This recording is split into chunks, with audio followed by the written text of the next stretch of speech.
देना वाला करे, लेना वाला ना करे। बिल्कुल भरा मेहनत ठंड पैंदी है ना।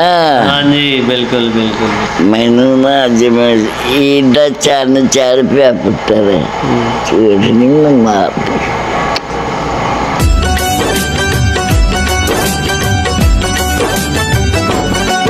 बिस्मिल्लाहिर्रहमानिर्रहीम। अस्सलाम वालेकुम दोस्तों, चैनल साडा देश पंजाब ते मैं हाँ तुहाडे नाल अब्दुल रशीद। असी अज लाहौर च ही मौजूद हाँ। जिवें कि तुसीं जानदे हो अम्मा जी ताज बीबी, अम्मा जी ताज बीबी दे नाल असीं अज ईद मनाउण वास्ते उन्हां दे घर पहुँचे। ईद का अज तीसरा चौथा दिन। जिस तरह ईद का त्यौहार चल रहा इस तरह लोग खुशियां मना रहे हैं, लेकिन इस ईद के उत्ते अम्मा जी अपने भैन भरावां नूं याद कर रही है जिहड़े चढ़दे पंजाब दे विच रहिंदे। तो वो तो चलो हुण बार्डरां दे विच बहुत सारे मसाइल आ कि आ नहीं सकते। ईद का जिहड़ा तीसरा दिन अम्मा जी ताज बीबी हुणां दे नाल गुजारिया जाए। तो करते अम्मा जी हुणां नाल गलबात, उन्हां नूं पुछ रहे हैं कि उन्हां दी ईद कैसी गुजर रही है। अम्मा जी अस्सलाम वालेकुम। वालेकुम सलाम बच्चे, की हाल चाल ने? सेहत तबीयत दा सुनाओ। शुक्र है अल्लाह पाक दा। ते किवें लंघदी पई है तुहाडी ईद फिर? ईद हाँ जी। रोंदे तो लगनी नहीं, रोंदियां धोंदियां क्यों लंघ गई? असीं तुहाडे कोल आए हैं, तुहानूं मिलण आए हैं, तुहाडे पुत्तर हाँ, ते रोण धोण दी किहड़ी लोड़ है? हुण मैं खुश हो गई। अच्छा जी, असीं आए भी तुहानूं खुश करनी, ते असीं आए हैं जी। खुश हो गई पुत्तर, ते खुश नहीं होना देना किनू वेख के। आपदे बच्चे भरा भैन भरा आपदे ही हुंदे ने, बेगाना कोई नहीं किसे दा बनदा। रात आपदी सुरकदी है जी बिल्कुल बिल्कुल। हाँ होर सुनाओ, अज ईद का तीसरा दिन है। 2 दिन पहले ईद दे तुहाडे किवें दे लंघे ने? मैनू नहीं पता। पता ही नहीं तुहानूं? मंजे ते पई थी, बीमार था। ते सुनाओ फिर अजकल जिंदगी किवें चल रही है? कोई भी नहीं धक्या नाल ही है, डिग भी उठ खलोती, डिग भी उठ खलोती। आहो जी, फिर जिंदगी दे विच नाले जिवें तुहाडी उम्र दा हिसाब आ, फिर बीमार ठमार कदी ठीक। ते सुनाओ जिहड़े तुहाडे इंडिया वाले भरा ने, उन्हां दा कोई फोन शोन आउंदा जांदा रहिंदा कि नहीं? नहीं, खुशी आदा नहीं आ। दोबारा उन्होंने कोई राबता नहीं किया? नहीं। वो जो आए सन उदों तो कहते सी असीं मिलते रहांगे, आउंदे जांदे रहांगे। ले पुत्र मैं झूठ के मारा नहीं, कोई नहीं। उन्होंने करी है गल, ये तो भैन गुआड़ी है जी जी। हाँ, काम की करना, मंजी के पैर है ना, रोटी भूखी खा सकनी, और मैं की करना। ते ये खुशी मुहम्मद जिहड़ा तुहानूं संभालदा, तुहाडा ख्याल श्याल रखदा कि नहीं रखदा? रखदा, कभी लड़ भी पैंदा, कभी खार खुश भी हो जाता। मैं खरियां गल्लां करन वाला मुंडा ही। अम्मा जी खुशी आंदा भी अम्मा मेरे नाल लड़दी है, मैं ते अम्मा नाल कदी नहीं लड़िया। मैं नहीं लड़ी कदी, ये लड़ पैंदा, मैं नहीं झूठ मार। सोने घर वेख्या मैं झूठ मार सकनी। ये डॉक्टर को लैके जांदा, दवाई लिया के दिंदा कि नहीं? दे दिंदा ਜਦੋਂ जी करे, ਜਦੋਂ जी करे। मैं कहा राती बोतल लवाई हले तेरे पिन। हाँ, तेनों तो 8-9 बोतल लवाइया मैं।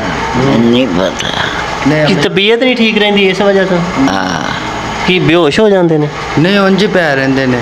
नहीं तो फिर बोतल लवाई पता ही नहीं लगे? इन्हों नहीं पता, जिते भी पै रहिंदे ने पै रहिंदे। कोई 8-10 दिन इंज ही पै रहे ने। मैं बोतल 8 लवाइया 9, ते अल्लाह का शुक्र है हुण उठ खलोते ने, मैनू भी सुकून है।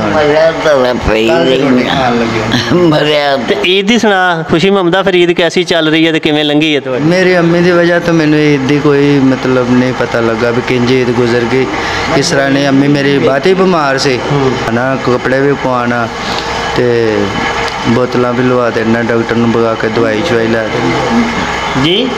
मंजे ते पई मैं नहीं वेखी। ते सुनाओ फिर, असीं तुहानूं हुण मिलण आए हैं, ते तुहानूं किंज दा लग रिहा जे?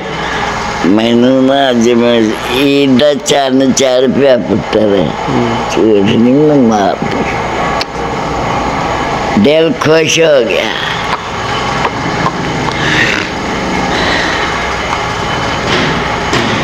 दिल खुश हो गया पुत्र। चलो जी, अल्लाह पाक तुहानू खुश रखे, लंबी उम्र देवे। ना इन्नी उम्र हो गई 100 साल भी लंबी करनी। देखो जी, माँ प्यो की जी है ना जी, वो तो जिन्ना भी माँ प्यो जरा बच्चों के उत्ते जिन्ना भी उन्हों का साया रवे, जिन्नी देर भी रवे उन्ना ही चंगा जे ना जी। अच्छा जी। तो अल्लाह पाक तुहानू सेहत देवे, हले कुछ नहीं होया, तुहानू ठीक हो, तुसीं चंगे भले हो, कोई ऐसी गल नहीं। नहीं चंगी भली हूं मैं। हाँ जी। बाकी फिर बीमार ठमार तो बंदा, जवान बंदे भी बीमार हो जाते, वो तो कोई गल नहीं। किन्ने दिन ही हो गए बीमार होई नूं। जी जी। टुरिया नहीं जाता। तो ईद ते फिर गोश्त किन्ना कु खादा जे?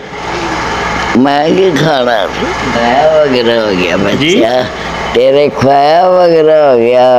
मैं राजना वेख के ही अल्लाह ने बनाया, भरावन वेख के खुश हो जाता बंदा।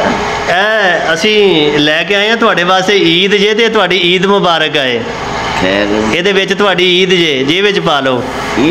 ਹਾਂਜੀ, ਇਹਦੇ ਵਿੱਚ ਤੁਹਾਡੀ ਖਿਦਮਤ ਆ ਜੀ, ਬਸ ਪੈਸੇ ਨੇ ਇਹਦੇ ਵਿੱਚ। ਹਾਂਜੀ, ਇਹ ਜੇ ਵਿੱਚ ਪਾ ਲਓ। ਇਹ ਇੰਜ ਕਰਕੇ ਨਾ ਜੀ, ਇੰਜ ਕਰਕੇ ਇਹ ਇੰਜ ਜੇ ਵਿੱਚ ਪਾ ਲਓ। ਇਹਨਾਂ ਨੂੰ ਆਖੀ ਖੋਣ ਨਾ ਮੇਰੇ ਤੋਂ। खुशी महमदा, तू अम्मा दे पैसे खो लेना? नहीं, मैं नहीं खोला। अम्मा कहती हूँ खुशी नूं आख के जाई मेरे पैसे ना खोवे। झूठ नहीं मारती। नहीं जी, तुसी झूठ क्यों बोलना जी? आख देना मैं फिर मोड़िया नहीं जाता। ਤੇ ਮਾਂ ਜੀ ਫਿਰ ਤੁਹਾਡਾ ਪੁੱਤਰ ਜੋ ਹੋਇਆ, ਨਾਲੇ ਤੁਹਾਡੀ ਖਿਦਮਤ ਕਰਦਾ, ਹੁਣ ਤੁਹਾਡਾ ਖਿਦਮਤਗਾਰ ਵੀ ਤੇ ਇਹੀ ਹੈ ਨਾ, ਉਹ ਕੋਈ ਕੰਮਕਾਰ ਵੀ ਨਹੀਂ ਕਰ ਸਕਦਾ, ਫਿਰ ਮਾਮਲਾ ਤਾਂ ਉਹਨੇ ਵੀ ਤੇ ਚਲਾਉਣੇ ਨੇ ਨਾ, ਘਰ-ਬਾਰ, ਘਰਾਂ ਦੇ ਖਰਚੇ। ਕੰਮ ਕਰੇ ਮੈਂ ਪੈਦੇ ਨਹੀਂ ਪੁੱਛ ਲੈ। ਉਹ ਤੁਹਾਨੂੰ ਕੱਲਿਆਂ ਛੱਡ ਕੇ ਵੀ ਨਹੀਂ ਨਾ ਕਿਧਰੇ ਜਾ ਸਕਦਾ, ਰੌਲਾ ਤੇ ਜੇ। ਹੋਰ ਫਿਰ ਆਪਣੇ ਜਿਹੜੇ ਤੁਹਾਡੇ ਭਰਾ ਚੜ੍ਹਦੇ ਪੰਜਾਬ 'ਚ ਰਹਿੰਦੇ ਨੇ, ਉਧਰ ਹਿੰਦੁਸਤਾਨ ਦੇ ਵਿੱਚ, ਇੰਡੀਆ ਦੇ ਵਿੱਚ, ਉਹਨਾਂ ਨੂੰ ਕੋਈ ਸੁਨੇਹਾ ਦਿਓ। ਉਹਨਾਂ ਨੂੰ ਆਖ ਮੈਨੂੰ ਮਿਲ ਜਾਣ ਜੀਂਦੀ ਨੂੰ। ਹਾਂਜੀ ਹੈ ਹਾਂਜੀ ਭਰਾ, ਮਿਲਣ ਤੇ ਠੰਡ ਪੈਂਦੀ ਹੈ ਨਾ। ਹਾਂਜੀ, ਬਿਲਕੁਲ ਬਿਲਕੁਲ। ਹੈ ਹਾਂਜੀ, ਇਹ ਦੂਰੋਂ ਵੇਖਿਆ ਕੀ ਪਤਾ ਲੱਗਦਾ ਹੈ। ਕਲੇਜਾ ਤਾਂ ਹੀ ਠਰਦਾ ਜੱਫੀ ਪਾ ਕੇ ਭਰਾ ਮਿਲਣਾ। ਹਾਂਜੀ ਠੀਕ ਹੈ ਨਾ? ਬਿਲਕੁਲ ਠੀਕ। ਝੂਠ ਨਹੀਂ ਮੇਰੀ ਇਸ ਗੱਲ ਦਾ। ਹਾਂਜੀ ਠੀਕ ਹੈ ਨਾ? ਬਿਲਕੁਲ ਬਿਲਕੁਲ। ਹਾਂ। ਤੇ ਭੈਣ ਵੀ ਤੁਹਾਡੀ ਆਈ ਸੀ, ਉਹਨੂੰ ਵੀ ਕੋਈ ਦਿਓ ਸੁਨੇਹਾ? ਕਿ ਮਿਲ ਜੇ ਮੈਨੂੰ, ਲੀੜੇ ਦੇ ਕੇ ਗਈ ਸੀ ਮੈਨੂੰ। ਹਾਂਜੀ, ਦੇ ਕੇ ਗਈ ਸੀ ਨਾ। ਤੇ ਅਸੀਂ ਉਹਨਾਂ ਨੂੰ ਹੁਣ ਸੁਨੇਹਾ ਦਿੰਦੇ ਹਾਂ ਵੀ ਅੱਗੋਂ ਫਿਰ ਜੱਥਾ ਆਉਣਾ ਜੇ ਨਵੰਬਰ 'ਚ, ਤੇ ਨਵੰਬਰ 'ਚ ਆ ਜਾਓ ਤੇ ਤਾਜ ਬੀਬੀ ਨੂੰ ਆ ਕੇ ਮਿਲ ਜਾਓ ਭੈਣ ਤੁਹਾਡੀ ਨੂੰ, ਉਹਨਾਂ ਦੀ ਤਬੀਅਤ ਠੀਕ ਨਹੀਂ ਰਹਿੰਦੀ। ਆਖਦੀ ਆਖਦੀ ਨਾਲ ਆਵੇਗਾ ਨਾ। ਹਾਂਜੀ, ਮੈਂ ਆਵਾਂ। ਮੈਂ ਬਿਮਾਰ ਰਹਿੰਦੀ ਹਾਂ ਤੇ ਮੈਨੂੰ ਆਣ ਕੇ ਮਿਲ ਜਾਣ। ਕੋਈ ਪਤਾ ਨਹੀਂ ਕਿਹੜੇ ਵੇਲੇ ਸਾਹ ਨਿਕਲ ਜਾਣਾ, ਕਿਹੜੇ ਵੇਲੇ ਨਹੀਂ। ਹਾਂਜੀ, ਪਤਾ ਨਹੀਂ ਲੱਗਣਾ। ਪਤਾ ਨਹੀਂ ਲੱਗਣਾ ਬਿਲਕੁਲ। ਹਾਂ। ਤੇ ਹੋਰ ਸਾਡੇ ਵੱਲੋਂ ਤੁਹਾਨੂੰ ਈਦ ਦੀਆਂ ਬਹੁਤ ਬਹੁਤ ਮੁਬਾਰਕਾਂ ਹੋਣ ਜੀ। ਅੱਲਾਹ ਪਾਕ ਤੁਹਾਨੂੰ ਸਿਹਤ ਤੰਦਰੁਸਤੀ ਦੇਵੇ ਜੀ। ਅੱਲਾਹ ਤੰਦਰੁਸਤੀ ਦੇਵੇ ਪੁੱਤਰ। ਹਾਂਜੀ, ਅੱਲਾਹ ਤੇ ਸਾਡੇ ਲਈ ਦੁਆਵਾਂ ਕਰਿਆ ਕਰੋ, ਅਸੀਂ ਤੁਹਾਨੂੰ ਸਿਹਤ, ਅੱਲਾਹ ਸਾਨੂੰ ਸਿਹਤ ਤੰਦਰੁਸਤੀ ਦੇਵੇ ਤੇ ਅਸੀਂ ਤੁਹਾਡੇ ਕੋਲੇ ਆਉਂਦੇ ਜਾਂਦੇ ਰਹੀਏ। ਮਾਸ਼ਾਅੱਲਾ, ਅੱਲਾਹ ਦੇਗਾ ਇਨਸ਼ਾਅੱਲਾ। ਹਾਂਜੀ ਇਹ ਇੱਕ ਬਾਬਾ ਧੀ ਦਾ ਹਾਂਜੀ ਅੱਲਾਹ ਨੇੜੇ ਹੋ ਕੇ ਸੁਣ ਲੈਂਦਾ ਹੈ। ਹਾਂਜੀ ਜਿੱਤੀ ਮਾਂ ਦੀ ਹਾਂਜੀ ਐਵੇਂ ਨਾ ਜੀ, ਬਿਲਕੁਲ ਇਸੇ ਇੱਕ ਚੀਕ ਮਾਰ ਕੇ ਨਾ ਤੇ ਅੱਲਾਹ ਦੇ ਕੋਲ ਜਾਂਦੀ ਮੇਰੀ। ਬਿਲਕੁਲ ਬਿਲਕੁਲ ਬਿਲਕੁਲ ਹੈ ਬਿਲਕੁਲ। ਇਹ ਅੱਲਾਹ ਤੰਦਰੁਸਤੀ ਦੇਵੇ ਤੇ ਅੱਲਾਹ ਬਹੁਤਾ ਦੇ। ਲੈ ਜੀ ਦੋਸਤੋ, ਮੁਤਾਜ ਨਾ ਕਰੇ। ਬਿਲਕੁਲ, ਅੱਲਾਹ ਪਾਕ ਕਿਸੇ ਦਾ ਮੁਹਤਾਜ ਨਾ ਕਰੇ, ਔਰ ਅੱਲਾਹ ਆਪਣੀ ਜਿਹੜੀ ਹੈ ਖਜ਼ਾਨਿਆਂ ਦੇ ਵਿੱਚੋਂ ਬੰਦੇ ਨੂੰ ਅਤਾ ਕਰੇ। ਹਾਂਜੀ, ਤੇ ਮੁਤਾਜ ਨਾ ਕਰੇ ਕਿਸੇ ਦਾ। ਅੱਲਾਹ ਦੇਣ ਵਾਲਾ ਚ ਕਰੇ, ਲੈਣ ਵਾਲਾ ਚ ਨਾ ਕਰੇ। ਬਿਲਕੁਲ ਮੇਰੀ ਦੁਆ ਹੈ। ਜਿਹੜੀ ਮੂੰਹ ਮੰਗਾ ਨਾ ਅੱਲਾਹ ਸੁਣ ਦਿੰਦਾ ਹੈ। ਹਾਂਜੀ, ਉਹਦੇ ਘਰ ਚ ਕੋਈ ਘਾਟਾ ਨਹੀਂ। ਕਿਵੇਂ? ਬਿਲਕੁਲ ਇਸੇ ਤਰ੍ਹਾਂ ਜੀ। ਬਿਲਕੁਲ ਉਹਦੇ ਘਰ ਚ ਕੋਈ ਘਾਟਾ ਨਹੀਂ ਦਿੰਦਾ, ਵਾਧੂ ਦਿੰਦਾ। ਜਿਹੜੀ ਚਾਹ ਮੰਗਾ ਲਓ ਮਿਲ ਜਾਂਦੀ। ਭੈਣ ਨੂੰ ਵੀ ਆਖਦੀ ਤੇ ਉਹਨੂੰ ਵੀ ਆਖਦੀ। ਲਓ ਜੀ, ਮੈਂ ਤੁਹਾਡੇ ਸਾਹਮਣੇ ਹੀ ਆਖ ਦੇਣਾ ਬਾਈ ਗੁਰਮੀਤ ਜੀ, ਆਪਣੀ ਤਾਜ ਬੀਬੀ ਹੁਣੀ ਅੰਮਾ ਜੀ ਜਿਹੜੇ ਆ ਉਹ ਕਰ ਰਹੇ ਆ ਯਾਦ ਤੁਹਾਨੂੰ। ਉਹ ਕਹਿੰਦੇ ਨੇ ਇੱਕ ਵਾਰੀ ਆ ਕੇ ਸਾਨੂੰ ਮਿਲ ਜਾਓ। ਮੈਨੂੰ ਆਖੀ ਇੱਕ ਵਾਰੀ ਮਿਲ ਜੇ ਜੀਂਦੀ।